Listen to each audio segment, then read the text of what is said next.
नमस्कार दोस्तों, मैं हूँ स्मिता और आज मैं आप लोगों को माँ दुर्गा की इस नवरात्रि वर्ष पे कुछ बताना चाहती हूँ। माँ के 9 रूप यानी कि चैत्र नवरात्रों में कौन-कौन से होते हैं, आज मैं इस वीडियो के माध्यम से आप लोगों से शेयर करने वाली हूँ। और माँ के हर रूप में क्या चीज़ें हैं और कैसे बने ये माँ के रूप, इन सब का विश्लेषण जो है मैं इस वीडियो के माध्यम से आपको बताने वाली हूँ। नवदुर्गा की 2 तरह के नवरात्रि पूजा होती है हिंदू धर्म में। एक तो है चैत्र नवरात्रि और दूसरे हैं शरद नवरात्रि। इस बार अप्रैल के महीने में यानी कि 2024 में 9 तारीख से चैत्र नवरात्रों का आरंभ हो चुका है। माँ के इस 9 रूपों के नाम हैं माँ शैलपुत्री, ब्रह्मचारिणी, चंद्रघंटा, कुष्मांडा, स्कंद माता, कात्यायनी, कालरात्रि, महागौरी और अंत में सिद्धिदात्री। आइए सबसे पहले जानते हैं माँ शैलपुत्री जो कि प्रथम माता है, इनकी उत्पत्ति कैसे हुई। देवी सती के रूप में आत्मदह करने के उपरांत देवी पार्वती ने पर्वतराज हिमालय की पुत्री के रूप में जन्म लिया। संस्कृत में शैल का अर्थ होता है पर्वत, जिसके कारण देवी को पर्वत की पुत्री यानी कि अर्थात शैलपुत्री के नाम से जाना गया है। नवरात्रि उत्सव के प्रथम दिवस पर देवी शैलपुत्री की पूजा अर्चना की जाती है। मान्यताएं के अनुसार संपूर्ण सौभाग्य प्रदान करने वाले चंद्रमा देवी शैलपुत्री द्वारा शासित है। आदि शक्ति के इस शैलपुत्री रूप की पूजा करने से चंद्र ग्रहण से संबंधित समस्त नकारात्मक शक्तियों को प्रभावों से रक्षा की जा सकती है। इस दिन माँ शैलपुत्री की नमन करने से आपके कुछ डिजीजेस या आपके बॉडी में अगर कोई भी चीजें गड़बड़ चल रही है, आपका स्वास्थ्य ठीक नहीं है, तो आप माँ शैलपुत्री जी को नमन कर सकते हैं। भोग के द्वारा आप जो है माँ शैलपुत्री को घी की चीजें चढ़ा सकते हैं। घी का दिया जलाने से आपके डिजीजेस भी मिट जाएंगे और साथ ही साथ आपको बहुत ही अच्छे ब्लेसिंग्स मिलेंगे माँ के। इस दिन नारंगी यानी कि ऑरेंज कलर अगर आप पहनते हैं तो आप वेल्थ एंड पावर को अट्रैक्ट करते हैं। अब चलते हैं दूसरी माता देवी में। दूसरी है यानी कि नवरात्रि के दूसरे दिन हम माँ ब्रह्मचारिणी की पूजा करते हैं। ब्रह्मचारिणी माता जो है एक कुष्मांडा स्वरूप धारण करने के उपरांत देवी पार्वती ने दक्ष प्रजापति के घर जन्म लिया। देवी पार्वती अपने इस अवतार में एक महान सती थी तथा उनके अविवाहित रूप को देवी ब्रह्मचारिणी के रूप में पूजा जाता है। नवरात्रि उत्सव के द्वितीय दिन यानी कि दूसरे दिन देवी ब्रह्मचारिणी की पूजा उपासना की जाती है। मान्यताओं के अनुसार समस्त सौभाग्य के दाता मंगल भगवान को देवी ब्रह्मचारिणी द्वारा शासित किया जाता है। देवी ब्रह्मचारिणी को पादुकाहीन चरणों से चलते हुए दर्शाया गया है। उनकी 2 भुजाएं हैं, वह दाहिनों हाथ में जप माला एवं बाएं हाथ में कुशमंडला धरती पकड़ती हैं।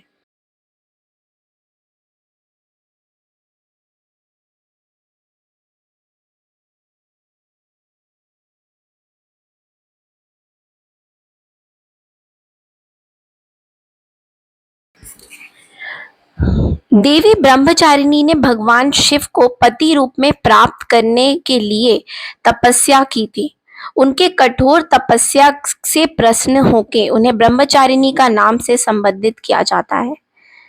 वेदानों के अनुसार भगवान शिव को अपने पति के रूप में प्राप्त करने के लिए अपने तप काल में देवी ब्रह्मचारिणी ने भूमि शयन करते हुए 1000 वर्ष तक पुष्पों एवं फलों के आहार पर तथा आगामी 100 वर्ष तक पतेदार शाद्स इसके अतिरिक्त भीषण ग्रीष्म ऋतु कठोर तपस्या से उनकी ये नाम हमें ब्रह्मचारिणी इसी रूप में मिला है।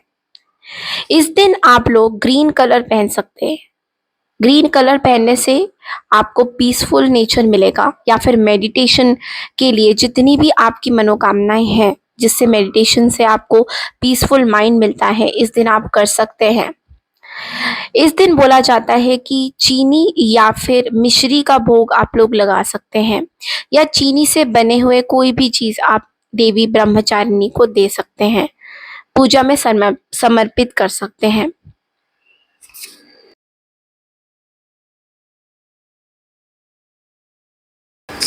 तीसरी माता है माँ चंद्रघंटा। देवी पार्वती के विवाहित स्वरूप को देवी चंद्रघंटा के रूप में जाना जाता है। भगवान शिव से विवाह होने के पश्चात देवी महागौरी ने अपने मस्तक पर अर्धचंद्र धारण करने आरंभ कर दिया था, जिसके कारण देवी पार्वती को देवी चंद्रघंटा के नाम से जाना जाता है। नवरात्रि उत्सव के तृतीय दिवस में यानी कि तीसरे दिन के अवसर पे देवी चंद्रघंटा की पूजा उपासना की जाती है। मान्यताओं के अनुसार देवी चंद्रघंटा शुक्र ग्रह को शासित करती है। देवी चंद्रघंटा वाहिन की सवारी करती हैं। वह अपने मस्तक पर अर्ध चंद्रमा धारण करती हैं। उनके मस्तक पर अर्ध चंद्रमा घंटे के समान प्राप्ति होती है तथा इसी कारण से देवी माता को चंद्रघंटा के नाम से जाना जाता है। देवी चंद्रघंटा 10 भुजाओं के साथ दर्शाया गया है। देवी चंद्रघंटा अपने 4 बाएं हाथों में त्रिशूल, गदा, तलवार तथा कमंडल धारण करती हैं तथा 5वें बायां हाथ पर मुद्रा में रखती हैं। वे अपने 4 दाहिने हाथों में कमल, पुष्प, तीर, धनुष तथा जपमाला धारण करती हैं तथा 5वें दाहिने हाथ को अभय मुद्रा में रखती हैं। देवी के इस रूप को शांतिपूर्वक रूप कहा जाता है, या फिर ये मान लीजिए कि देवी तैयार होती हैं युद्ध के लिए। इस दिन भोग के लिए आप लोग पंचामृत का खीर भी दे सकते हैं या दूध की कोई बनाई हुई खीर अर्पित कर सकते हैं। माँ देवी को खीर, साबूदाना की खीर या किसी तरीके की दूध से बनाई हुई मलाई की खीर बहुत पसंद है। देवी को हर तरह की खीर इस दिन आप लोग अर्पित कर सकते हैं। इस दिन माँ को रेड कलर के फ्लावर्स ज़रूर देने चाहिए, यानी कि कमल का भी दे सकते हैं, रेड कलर की कोई भी फ्लावर आप दे सकते हैं। माँ को रेड कलर की चुनरी चढ़ा सकते हैं। कहते हैं कि जो लोग मैरिड कपल्स हैं वो लोग अगर इस दिन पूजा करें तो उनके लिए बहुत ही ऑस्पिशियस होता है। और दूध से बनाई हुई चीज़ें माँ को बहुत पसंद है।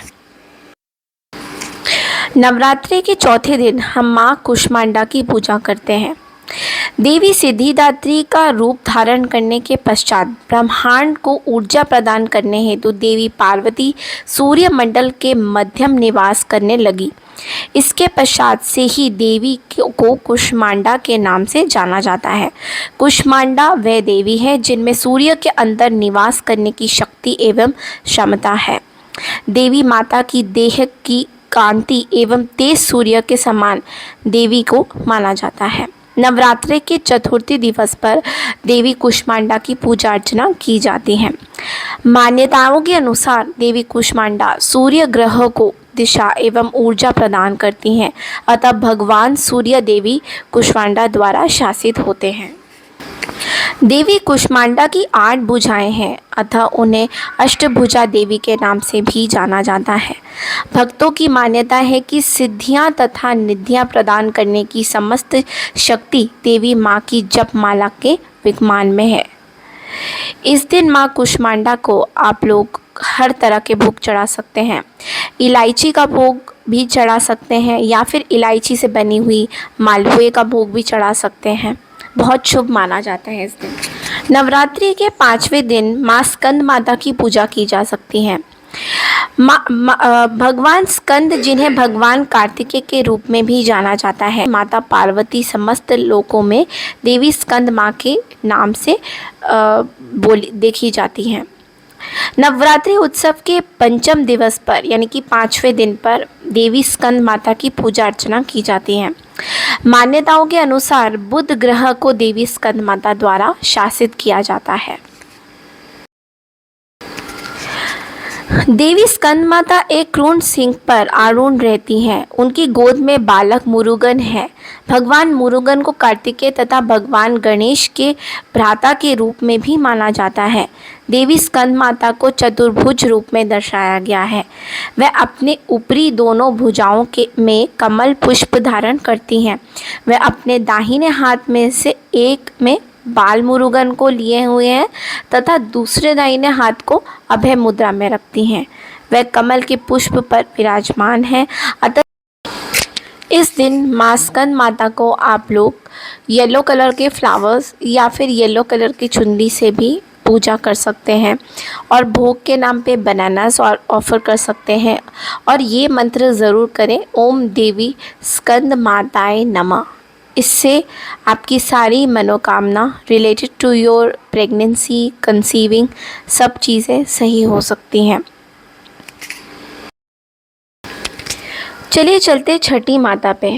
नवरात्रि के छठवें दिन में देवी पार्वती ने महिषासुर नामक राक्षस का नाश करने के नाम पे देवी कात्यायनी का रूप धारण किया था। ये देवी पार्वती का सर्वाधिक उग्र रूप है। इस रूप में देवी पार्वती को योद्धा देवी के रूप में जाना जाता है। नवरात्रि उत्सव के छठवें दिवस पे देवी कात्यायनी की पूजा अर्चना की जाती है। मान्यताओं के अनुसार देवी कात्यायनी बृहस्पति ग्रह को शासित करती है, यानी कि जुपिटर को। देवी कात्यायनी को विशाल देवी सिंह पर आरूढ़ एवं चतुर्भुज रूप में दर्शाया गया है। देवी कात्यायनी अपने बाएं हाथों में कमल पुष्प तथा तलवार धारण करती हैं तथा अपने दाहिने हाथ को अभय मुद्रा एवं वरद मुद्रा में रखती हैं। इस दिन आप लोग ओम देवी कात्यायनी नमः मंत्र के नाम से देवी की पूजा कर सकते हैं। लाल गुलाब का फूल अर्पित कर सकते हैं, पुष्प चढ़ा सकते हैं, कोई भी रेड कलर के फ्लावर्स ले सकते हैं। इस दिन रेड कलर आप लोग खुद भी पहन सकते हैं। उसके साथ साथ अगर बात करें भोग की, तो भोग में आप लोग हनी से रिलेटेड चीज़ें बना सकते हैं या फिर हनी भी माँ को बहुत पसंद है। Green colour is also very good for on this day, तो आप लोग ग्रीन कलर भी पहन सकते हैं इस दिन पे। देवी पार्वती का वह स्वरूप जिसमें वह शुंभ अशुंभ नामक राक्षसों का वध करने के लिए ब्रह्मास्वरूप त्वचा को हटाने के लिए देवी कालरात्रि के नाम से जाना जाता है। कालरात्रि देवी पार्वती का सबसे उग्र रूप है। इनको भयंकरी के नाम से भी बोलते हैं हम लोग।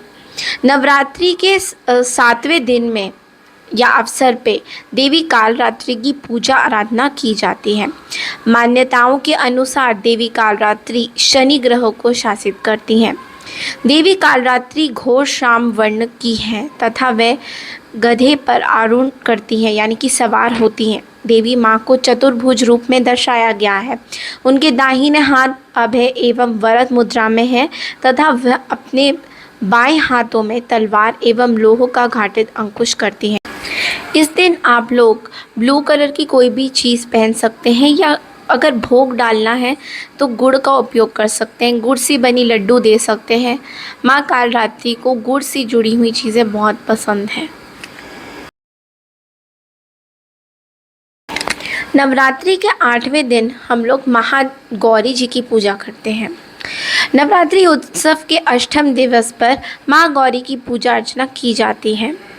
हिंदू पौराणिक कथाओं के अनुसार देवी शैलपुत्री 16 वर्ष की आयु में ही अत्यंत स्वरूपी थी तथा उनके वर्ण अत्यधिक श्वेत एवं धवल था। उनके अत्यधिक गौर वर्ण के कारण उन्हें देवी महागौरी के नाम से जाना जाता है। मान्यताओं के अनुसार राहु ग्रह को देवी महागौरी शासित करती है। अपने नाम के ही अनुसार देवी महागौरी अत्यंत गौर वर्ण वाली हैं। देवी महागौरी के गौर वर्ण के कारण उनकी तुलना शंख, चंद्रमा तथा कुंड के वेद पुष्प द्वारा की जाती है। वह मात्र श्वेत वस्त्र धारण करती हैं तथा इसी कारण उन्हें श्वेतांबरी के नाम से भी जाना जाता है। अगर आपको फ्लावर्स अर्पित करने हैं तो रात की रानी is very good for her, तो आप ये अपने पूजा में इस्तेमाल कर सकते हैं। देवी गौरी को नारियल से बनी हुई बर्फ़ी या नारियल से बनी हुई खीर या नारियल के लड्डू भी आप लोग पूजा में दे सकते हैं। नवरात्रि के 9वें दिन हम सिद्धिदात्री की पूजा करते हैं। मान्यताओं के अनुसार देवी सिद्धिदात्री केतु ग्रह को दिशा एवं ऊर्जा प्रदान करती है। अतः केतु ग्रह देवी सिद्धिदात्री द्वारा शासित होते हैं। देवी सिद्धिदात्री कमल पुष्प पर विराजमान है तथा वह सिंह की सवारी करती हैं। देवी माँ को चतुर्भुज रूप में दर्शाया गया है।